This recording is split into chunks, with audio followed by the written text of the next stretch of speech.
Ang sarap.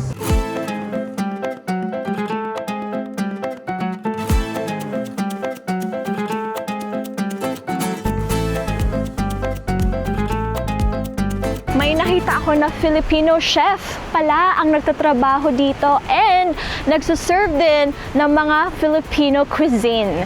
So yun, tara, let's find out. Woo!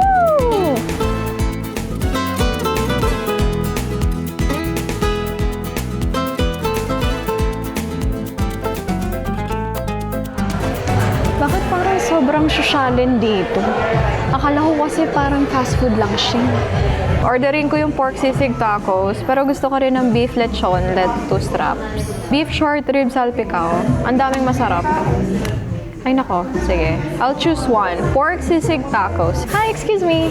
I'm getting one pork sisig tacos. Sisig taco, sure. How many tacos is that? Just the one? 5 tortillas. Oh, okay. Yeah. Okay. So you can share it. Yeah, perfect. That's it.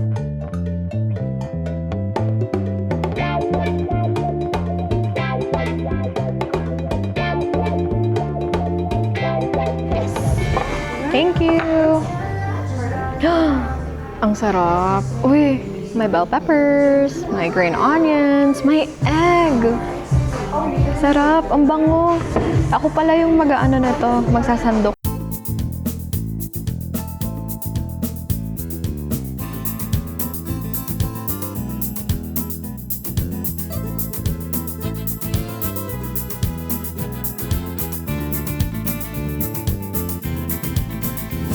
So, ito na ang kanilang pork sisig tacos dito sa Next Door Restaurant. Tikman na natin. So, ayan. Sabihin ko lang kung ano yung nilalaman. So, there's chicharon, spring onions, pork belly, tapos may peppers din, and onion. Try na natin.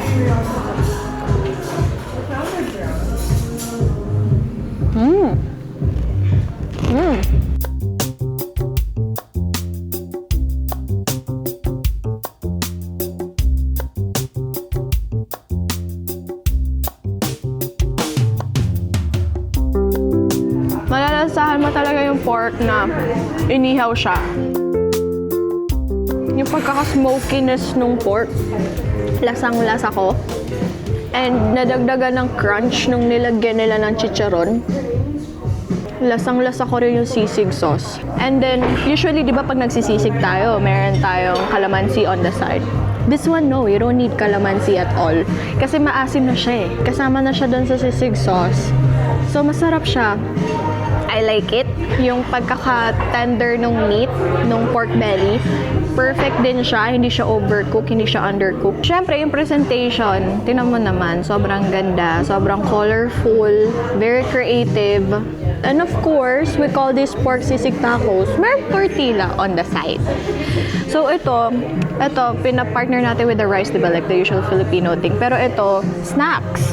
Shareable, like pika-pika. Overall, I love it. I'd rate this ng 10 out of 10.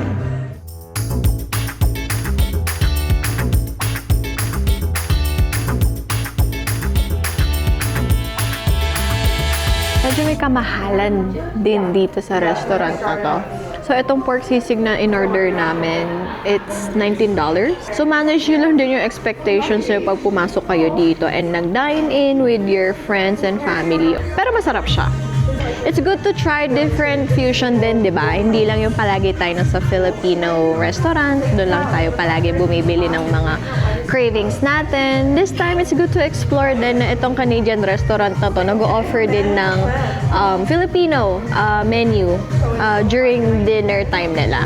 So, for those people who's interested, punta kayo dito sa Next Door Restaurant sa may Unionville, Markham.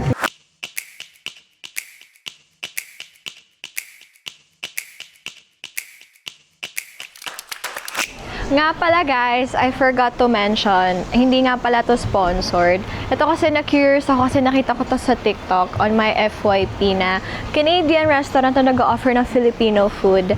And we still support them, right? kahit saan man dito sa Toronto. And if you're interested as well, please do come over and try their menus kasi masasarap naman talaga siya. Ako gusto ko talaga bumalik to try more. So, yun. See you again next time, guys. Bye!